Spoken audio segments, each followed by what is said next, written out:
जय हिंद जय भारत। मैं राम कुमार आपका अपने परिवार क्लब राम कुमार में आप सब भाई बहनों का हार्दिक स्वागत करता हूं। तो कैसे हैं आप सब? आशा करता हूं अच्छे होंगे, स्वस्थ होंगे और अपनी पढ़ाई को मन लगा के कर रहे होंगे।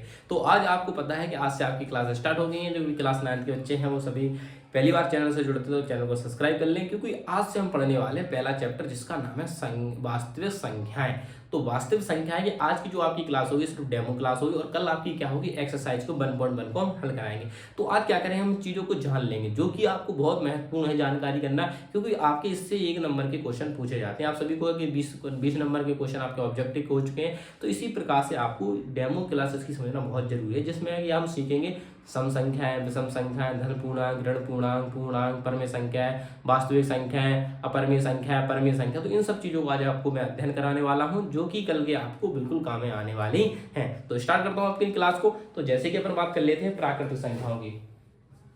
जैसे कि अगर हम बात करेंगे भैया प्राकृतिक संख्या क्या होती है आपकी, तो आप कहेंगे भैया प्राकृतिक जो संख्या होती है, जो प्राकृतिक संख्या होती है वो एक से लेकर अनंत तक होती है। कहां तक होती है? अनंत तक। एक से लेके कहां तक होती है? अनंत तक आपकी प्राकृतिक संख्या होती है। अब इससे क्वेश्चन बनता है कि सबसे छोटी प्राकृतिक संख्या कौन सी है, तो आप कहेंगे ये सबसे छोटी प्राकृतिक संख्या 1 होती है। और अगर पूछता है कि सबसे बड़ी प्राकृतिक संख्या कौन सी होती है, तो आप कहेंगे अनंत होती है। ठीक है, 2 क्वेश्चन इससे बनते हैं कि जो प्राकृतिक संख्या होती है वो कहाँ होती है, आप कहेंगे 1 से लेकर अनंत तक होती है। भाई 1 से लेकर अनंत तक, भाई जिसका कोई अंत नहीं। अब आपको भैया अनंत क्या चीज होती है, तो अनंत देखो ऐसा है जिसको गिन ही नहीं सकते। आपको भी किसको नहीं गिन सकते, या जिसको हम परिभाषित नहीं कर सकते। अब आपने कहा नहीं मैं तो गिन सकता हूँ। आपने मान लो मुझे एक नंबर दे दिया भाई, मैं कि आपने मुझे नंबर दे दिया इतना इतना, लिखते चलिएगा लिखते चलिएगा। आप कितना भी नंबर लिख दो, बोर्ड को भर दो। आप मैं कह रहा हूँ डेड डेड डेड, आप क्या करो इस कुन्ने से लिखकर आपको नीचे वाले कुन्ने तक बोर्ड को भर दो संख्या से। कुछ भी संख्या लिख दो, आपको भी इतनी संख्या है जब तुम खुद ना पढ़ पाओ, लेकिन फिर भी आप उसको लिख दो। तो मैं क्या करूंगा, मैं जाऊंगा और चुपके से उसमें प्लस बंद कर दूंगा। लीजिए मैंने आगे की संख्या बना दी। जैसे ही मैं उसमें प्लस बंद कर दूंगा, जो भी तुम मुझे संख्या लिख कर दोगे आगे की संख्या बन गई। इसीलिए कहते हैं अनंत, जिसका कोई अंत ही नहीं भाई, बढ़ती जाएगी रुकने का नाम ही नहीं लेगी, इसीलिए ऐसे कहते हैं अनंत। समझ गए? तो इससे एक क्वेश्चन बनता है प्राकृतिक संख्या कौन से, तो आप कहीं 1 से लेकर अनंत तक होती है। और इसमें बात कर ले सबसे छोटी प्राकृतिक संख्या 1 होती है और सबसे बड़ी अनंत। अब इसी का जुड़ा भैया होता है पूर्ण संख्या। तो आपकी जो पूर्ण संख्या होती, मतलब अभी ये पूर्ण नहीं थी, जैसे 1 से लेके अनंत तक थी तो ये पूर्ण नहीं थी, इसमें एक कमी थी। तो आपको भी इसमें भी कमी थी। मैंने कहा हाँ इसमें एक चीज की कमी है। आपने कहा ये क्या है वो चीज, तो मैंने कहा इसमें 0 की कमी है। अगर मुझे 10 लिखना हो तो 0 मैं कहाँ से लाऊंगा, तो मुझे एक 0 की कमी है। अगर इसमें 0 लग जाता है तो हाँ, इसीलिए इसे कहते हैं पूर्ण संख्या। मतलब इस प्राकृतिक संख्या के आगे जो हमारी प्राकृतिक संख्या थी, आपकी प्राकृतिक संख्या क्या थी, आपने 1 से लेकर अनंत तक थी। मैंने इसमें जैसे इसके आगे क्या लिख दिया, 0। तो अब ये पूर्ण संख्या बन गई। अब इन्हें कोई टेंशन नहीं, अब ये क्या बन चुकी है, पूर्ण संख्या बन चुकी है। तो अगर आपसे पूछता है पूर्ण संख्या में सबसे छोटी पूर्ण संख्या कौन सी होती है, तो आप कहेंगे कौन सी होती है, 0। अगर आपसे सबसे बड़ी पूछता है तो वही आंसर रहेगा आपका, क्या रहेगा, अनंत। ठीक है, अगर आपसे पूछता है फिर जो छोटी बड़ी तो हो गई आपकी। अगर इससे थोड़ा और अगर क्वेश्चन पूछता है कि सबसे छोटी सम प्राकृतिक संख्या कितनी, तो वो 2 हो जाएगी। सबसे छोटी सबसे छोटी सम पूर्ण संख्या कौन सी होगी, तो वो 2 ही होगी। ठीक है, अब बात इसके बाद कर लेते हैं सम और विषम संख्या की। तो अब मैं आपको बताना चाहता हूँ सम संख्या। तो आप सब जानते हैं सम संख्या क्या होती है। आप कहेंगे जैसे कि आपने बचपन में गिना होगा, ऊना पूना ऊना पूना ऐसे गिनते थे ना आप, जो ऊपर आए इस तरीके से गिना होगा। देखो मेरे पिताजी तो मुझे ऐसे बताते, ऊना जो पूना, जो ऊना ऊना पूना सिखाया था। जो ऊना है वो सम है, जो पूना है ऊना विषम है, और पूना क्या है, सम है। पूना समझ में नहीं आता था क्या चीज होती है। तो उस पापा जी का कहने का तात्पर्य नहीं था कि जो जोड़े में 2 4 6 8 10 12 ठीक है, कहने का तात्पर्य हम इधर छोटी पॉइंट बना के इसमें लिख सकते हैं, जिस संख्या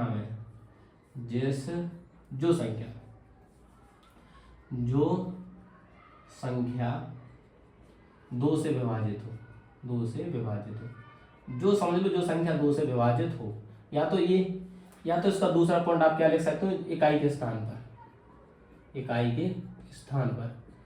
स्थान पर कितने हो आपको, 0 2 4 6 8, 0 2 4 6 8, तो इतनी चीजें हो।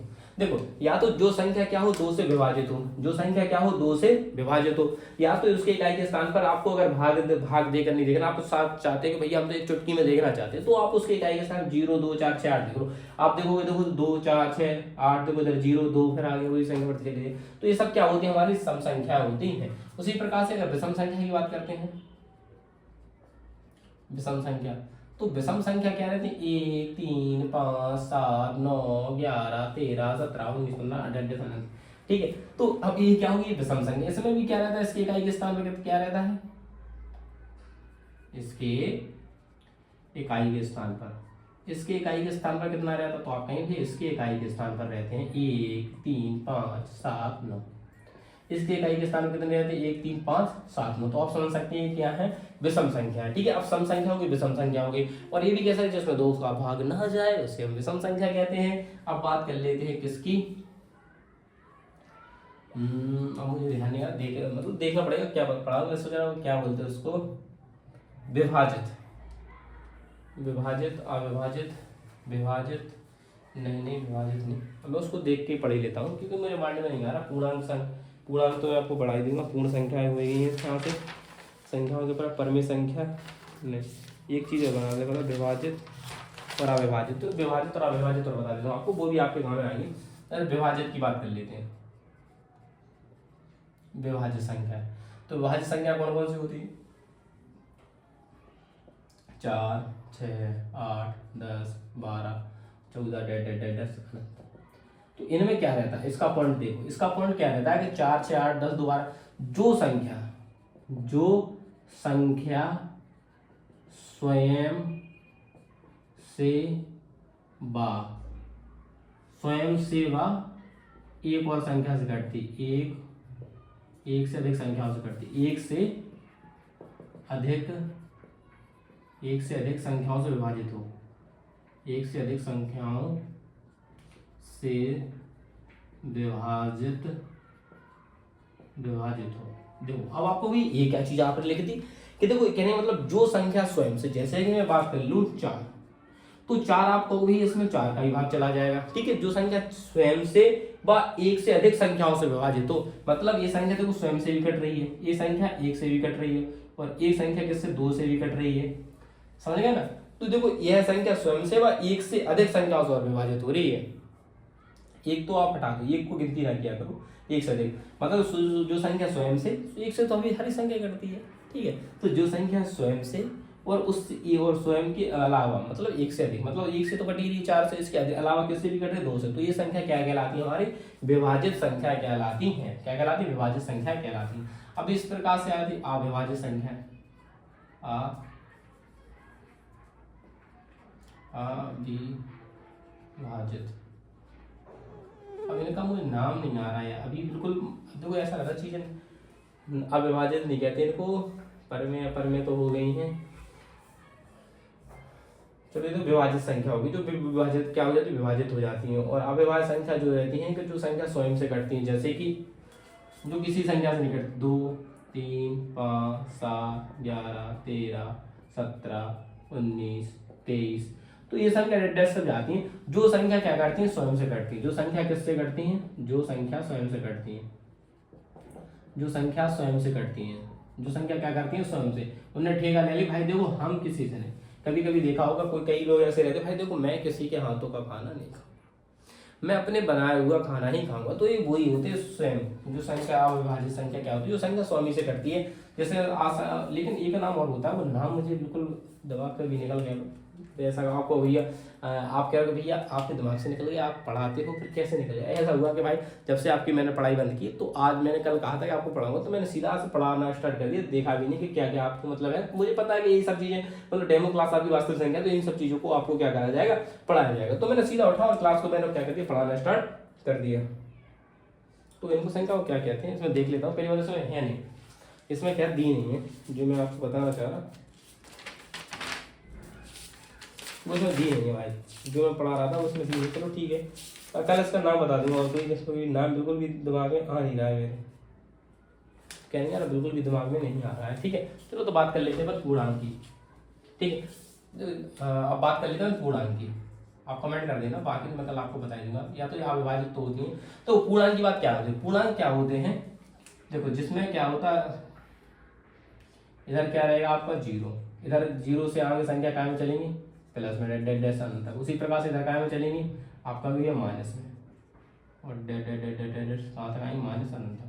तो आप क्या होंगे, देखो जे आपका इसका एक पॉइंट रहता है, ठीक है, और जे जो ये पूरा पूर्णांक बनता है, तो इसे अपन कहते हैं धन पूर्णांक, धन पूर्णांक। इसे क्या कहते हैं, जिसमें तो आगे धन लगा धन पूर्णांक, और इसे क्या कहते हैं आप, ऋण पूर्णांक। इसको क्या कहते हैं, ऋण पूर्णांक। तो धन पूर्णांक और ऋण पूर्णांक और जीरो मिलके क्या बन जाता है, एक पूर्णांक बन जाता है। एक क्या बन जाता है आपका, पूर्णांक बन जाता है। एक क्या बन जाता है आपका, पूर्णांक बन जाता है।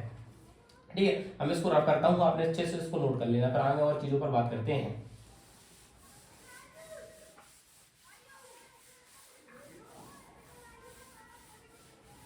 देखो अब बात कर लेते हैं वास्तविक संख्याओं की, किसकी, अब आपको ये वास्तविक संख्या क्या होती है, देखो वास्तविक जो संख्या होती है, वास्तविक संख्या का, वास्तविक संख्या बराबर क्या होता है इसमें, परिमेय प्लस अपरिमेय, अपरिमेय। अब आपको ये क्या होती है, देखो जो परिमेय संख्या होती है उसे अपन p बटे q के रूप में लिख सकते हो, m बटे n के रूप में लिख सकते हो, r अपॉन s की जिसके मानो जिस एबीसीडी कोई भी अक्षर के उसके रूप में लिख सकते हो। तो अधिकतर हम इसे p बटे q के रूप में ही प्रदर्शित करते हैं, जो कि ज्यादा आसान रहता है। तो परिमेय संख्या जो रहती है वो p बटे q के रूप में रहती है। अब p बटे q के रूप में मतलब ये है कि p बराबर आप कुछ भी रख सकते हो, p बराबर 0 1 2 आनंद और प्लस में भी आप रख सकते हो, लेकिन q बराबर आप क्या नहीं लिख सकते, 0 नहीं लिख सकते।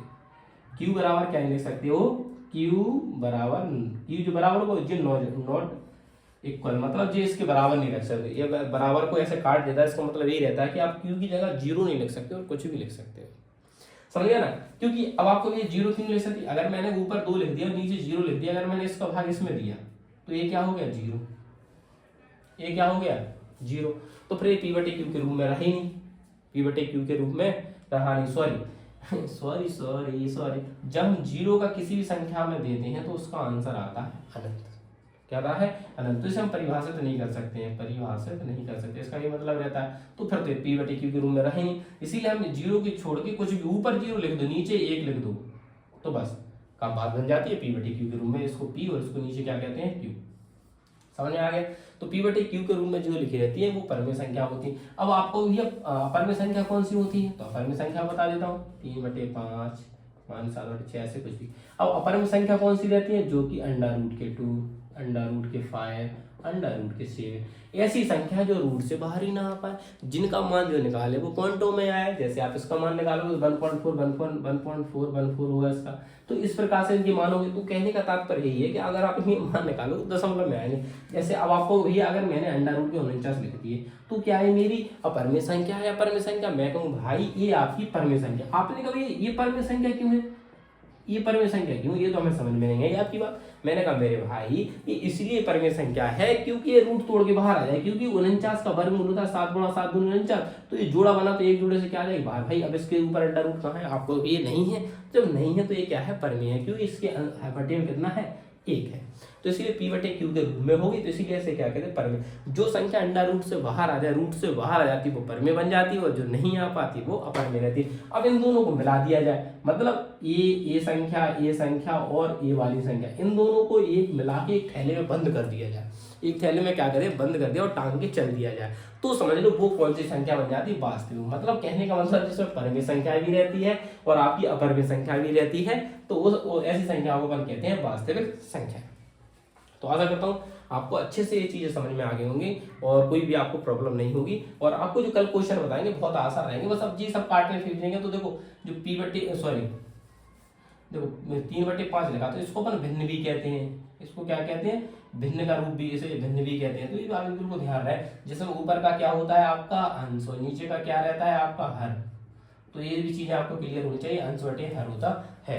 तो आशा करता हूँ आपको क्लास अच्छी लगी होगी, चीजें आपको अच्छे समझ में अभी आई होंगी। ठीक है, तो नेक्स्ट क्लास में आपकी एक्सरसाइज कल हम खत्म करा देंगे, आपका का विश्वास हो, कल आपकी जो एक्सरसाइज है इसको हम क्या कर लेंगे, खत्म कर लेंगे। ठीक है, तो अभी आपसे विदा लेते हैं, मिलते हैं नेक्स्ट वीडियो, तब तक के लिए जय हिंद, जय भारत, इंकलाब जिंदाबाद, भारत माता की जय।